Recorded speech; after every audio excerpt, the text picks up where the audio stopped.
Welcome, ladies and gentlemen, to the EU Expansion Tournament live from the ESL studios here in Cologne. And over the next 4 days, we will find our two new teams that will join the EU LCS next season. I'm Sjokz supporter, and I'm here on the desk with two sidekicks for now. There'll be a rotation of other ones coming in later.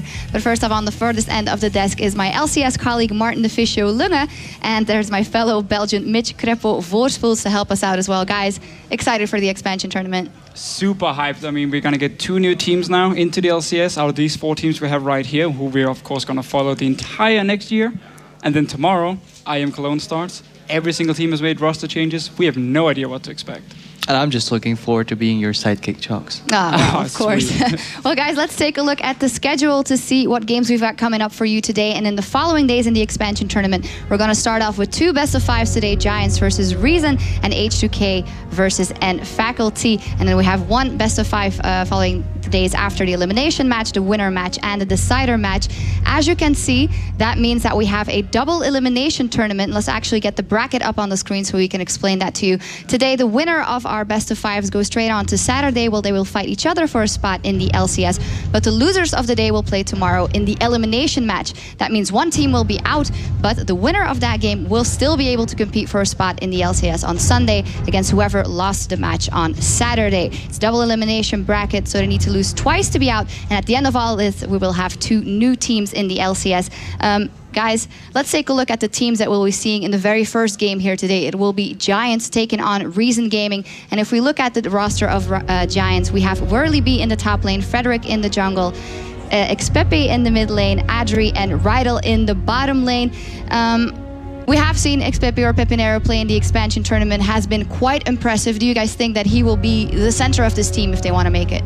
I do think a lot of Giants' playstyle revolves around playing with him and just creating map pressure. We saw jungler mid synergy already coming out there. A lot of attention to Pepito, as I used to call him, but apparently it's Pepinero in the mid lane. He plays a really solid TF and Xerath, and they really just, what struck me the most about Giants, what I think is really nice, is how they set up the combos with mid and jungle together. Even if he plays TF, he'll run Ghost up, stun somebody, Jarvan comes in, or at least comes in, chains that CC, and then they try to get a lead there and spill it over in the rest of the map. Yeah, basically they're just super good at creating picks, and we saw it against Millennium as well, how the communication or lack of communication from Millennium simply couldn't handle the fast rotations, the picks they made. Again, the TF was great. Xerath, everyone talked about it. I want to see it here, but I think Reason Gaming is going to ban it. Well, let's actually take a look at that Reason Gaming lineup that will be going up against Giants in that first game of the day, with Kuban in the top lane, Zayu in the jungle, Take Fun in the mid, and Celiver and Libic in the bottom lane. And Deficio, well, there's a lot of known faces that we've seen in the LCS before. Yeah, I mean, Kuban, Celiver played last year. We had Libic in the first year of LCS on Medium Makers, of course.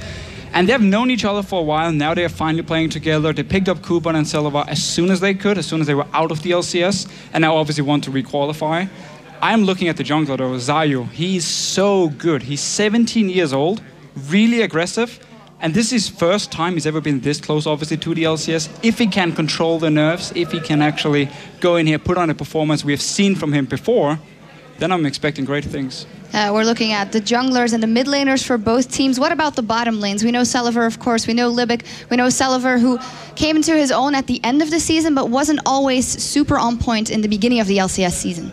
Yeah, I think the one weird factor might be, I think if I remember correctly, the Giants sometimes play some Jinx in there, so that's not the most meta champions. Right now we see in the metagame a lot of attention goes to Corki. Lucian's a little weaker.